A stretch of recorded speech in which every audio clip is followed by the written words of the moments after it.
Cycle आंगन में खड़ी थी। वह लाल चमकदार थी। वह मेरे पापा का तोहफा था। वह उसे एक शाम घर लाए थे। उन्होंने कहा था कि यह मेरे लिए है। मेरा दिल खुशी से भर गया था। मैंने हमेशा एक साइकिल का सपना देखा था। मैं उसे हवा की तरह तेज चलाना चाहता था। मैं अपने फ्रेंडों के साथ बाजार जाना चाहता था। साइकिल आजादी का वादा लग रही थी। वह मुझे दूर दूर की जगहों की कहानियां सुनाती लग रही थी। मैंने उसके चिकने धातु के फ्रेम को छुआ और मेरे अंदर एक खुशी की सिहरन दौड़ गई। ये सिर्फ एक साइकिल नहीं थी, ये एक नया दोस्त था जो रोमांच का इंतजार कर रहा था। लेकिन जब मैंने उस पर बैठने की कोशिश की तो मेरे पैर कांप गए। जमीन बहुत दूर लग रही थी। साइकिल बड़ी और भारी लग रही थी। वह तब भी डगमगा रही थी जब मैंने उसे स्थिर पकड़ा हुआ था। मेरे पापा पास खड़े मुस्कुरा रहे थे। चलो कोशिश करो, उन्होंने प्रोत्साहित किया।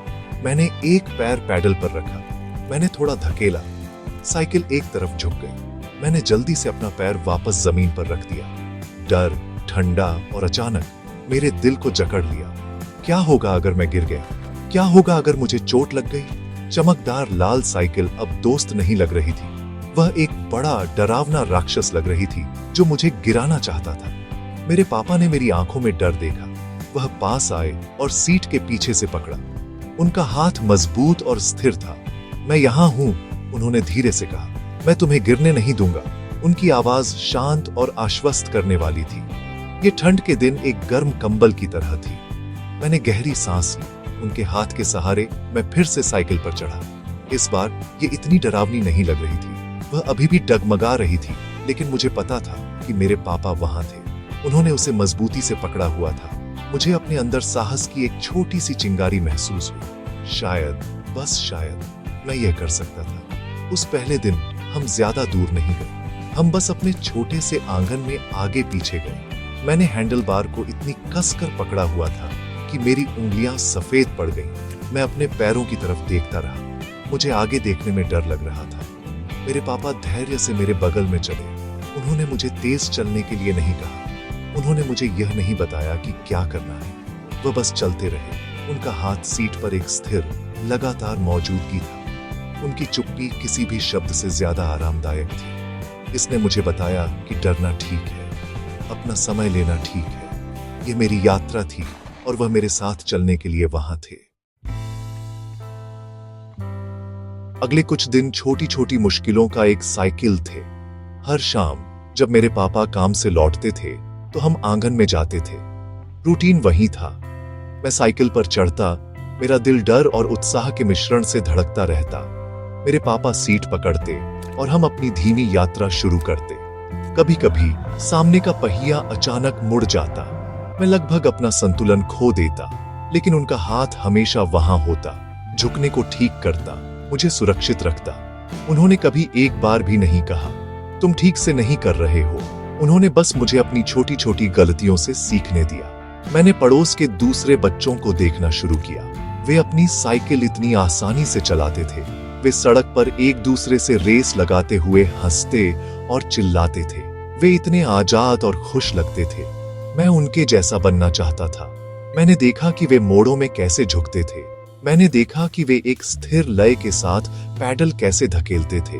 वे मेरे अनकहे शिक्षक थे। मैं घर आकर उनकी नकल करने की कोशिश करता। मैंने आगे देखने की कोशिश की, अपने पैरों की तरफ नहीं। यह मुश्किल था। जमीन मेरी तरफ तेजी से आती हुई लग रही थी, लेकिन मैंने कोशिश जारी रखी। हर दिन थोड़ा थोड़ा। मेरे पापा का सहारा शांत लेकिन लगातार था।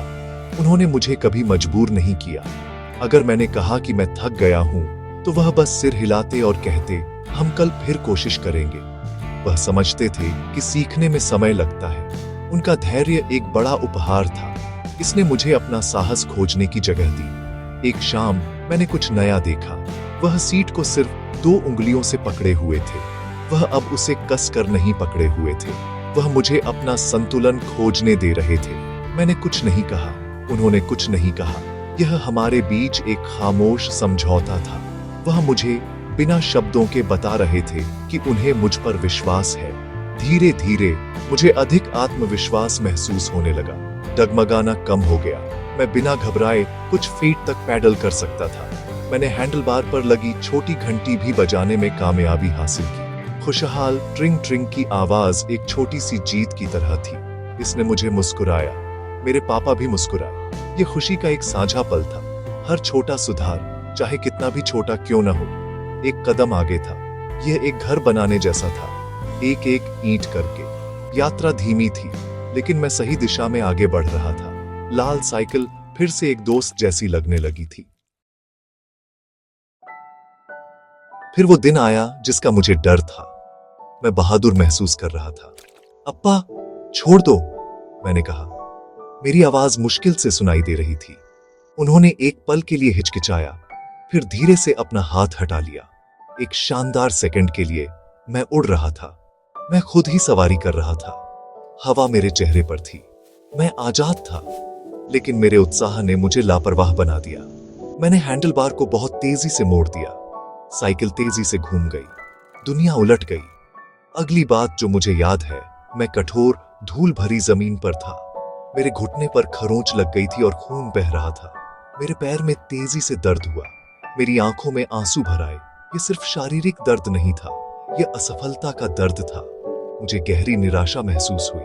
साइकिल एक तरफ पड़ी थी, उसका लाल फ्रेम मजाकिया और क्रूर लग रहा था। मुझे मूर्ख जैसा महसूस हुआ। मेरी सारी मेहनत बेकार लग रही थी। दूसरे बच्चे मुझ पर हंसेंगे। मैं कभी साइकिल नहीं चला पाऊंगा। मुझे यह साइकिल पसंद नहीं है, मैंने चिल्लाया। मेरी आवाज आंसुओं और निराशा से भारी थी। मैं अब यह नहीं करना चाहता। मैं बस अंदर जाकर छिपना चाहता था। हवा की तरह सवारी करने का सपना टूट गया और खो गया था। मेरे पापा मेरी तरफ दौड़े। उन्होंने यह नहीं कहा, मैंने तुम्हें कहा था, या सावधान रहो। उन्होंने यह नहीं कहा, यह सिर्फ एक छोटी सी खरोंच है। वह बस मेरे बगल में घुटने के बल बैठ गए। उन्होंने मेरे खरोंच वाले घुटने को चिंता से देखा। उन्होंने धीरे से धूल और खून को अपने रुमाल से पोंछा। उन्होंने बहुत देर तक कुछ नहीं कहा। वह बस मेरे साथ जमीन पर बैठे रहे। उनकी मौजूदगी एक शांत सुकून थी। वह मेरे दर्द, मेरे गुस्से और मेरी निराशा को समझते थे। उन्होंने मुझे रोने दिया। उन्होंने मुझे अपनी असफलता का बोझ महसूस करने दिया, बिना इसे खाली शब्दों से ठीक करने की कोशिश की। थोड़ी देर बाद जब मेरी सिसकियां शांत हो गईं, तो उन्होंने मुझे उठने में मदद की। फिर उन्होंने साइकिल उठाई। उन्होंने पहियों और हैंडलबार की जांच की। उन्होंने सीट सीधी की। उन्होंने मुझे वापस चढ़ने के लिए नहीं कहा। वह बस हमारे घर की तरफ चलने लगे, साइकिल को अपने बगल में धकेलते हुए। उनकी चुप्पी बहुत कुछ कह रही थी। इसने कहा, गिरना ठीक है, हार महसूस करना ठीक है, हम अब आराम करेंगे, साइकिल कल यहीं रहेगी। उनकी शांत सहानुभूति मेरे घायल आत्मा को किसी भी पट्टी से ज्यादा जरूरत थी। अगले दिन मैं साइकिल देखना भी नहीं चाहता था। गिरने की याद अभी भी ताजा थी, लेकिन मेरे पापा उसे शाम को फिर बाहर लाए। उन्होंने कुछ नहीं कहा। वह बस वहीं खड़े रहे, इंतजार करते रहे। मैंने उन्हें देखा और फिर साइकिल को। मैंने अपने घुटने पर पट्टी देखी। मुझे दर्द याद आया, लेकिन मुझे उनका शांत सहारा भी याद आया। मुझे मुझ पर उनका विश्वास याद आया। मैंने गहरी सांस ली। मैं एक बार गिरने से हार नहीं मान सकता था। मैं साइकिल की तरफ चला और एक दृढ़ दिल के साथ उस पर चढ़ गया। इस बार मैं हार नहीं मानूंगा। उन्होंने फिर से सीट पकड़ी, लेकिन मैं महसूस कर सकता था कि यह बहुत हल्का स्पर्श था। मैंने पैडल मारना शुरू किया, पहले धीरे धीरे, फिर और आत्मविश्वास के साथ। मैंने आगे देखा, आंगन के अंत में गेट पर ध्यान केंद्रित किया। मैं संतुलन को स्वाभाविक रूप से महसूस कर सकता था। अप्पा, मैंने कहा। मेरी आवाज स्थिर थी। अब छोड़ दो। उन्होंने छोड़ दिया। मैं पैडल मारता रहा, एक पैर फिर दूसरा। साइकिल आगे बढ़ी, चिकनी और स्थिर। मैं डगमगा नहीं रहा था, मैं गिर नहीं रहा था, मैं सवारी कर रहा था। एक बड़ी मुस्कान मेरे चेहरे पर फैल गई। मैं यह कर रहा था, मैं सचमुच यह कर रहा था। मैं आंगन के अंत तक गया और सावधानी से मुड़ा। मैं अपने पापा की तरफ वापस आया। वह उसी जगह पर खड़े थे। उनके चेहरे पर एक गर्व और खुशहाल मुस्कान थी। उन्हें देखकर मेरा दिल एक ऐसी खुशी से भर गया जिसे मैं बयान नहीं कर सकता। यह एक जीत थी जिसे हमने मिलकर हासिल किया था। मैंने पैडल मारे थे, लेकिन उन्होंने मुझे फिर से कोशिश करने की ताकत दी थी। मैंने उनके चारों ओर एक बार दो बार चक्कर लगाया। छोटी घंटी खुशी से बज रही। मुझे अब डर नहीं लग रहा था। लाल साइकिल मेरी दोस्त थी, मेरी साथी थी। हम अब एक दूसरे को समझते थे। यह उपलब्धि और आजादी का एक खूबसूरत एहसास था। उस शाम मैंने एक सरल लेकिन गहरा सबक सीखा। जीवन साइकिल चलाना सीखने जैसा ही है। आपको डर लगेगा, आप डगमगाएंगे और आप निश्चित रूप से गिरेंगे।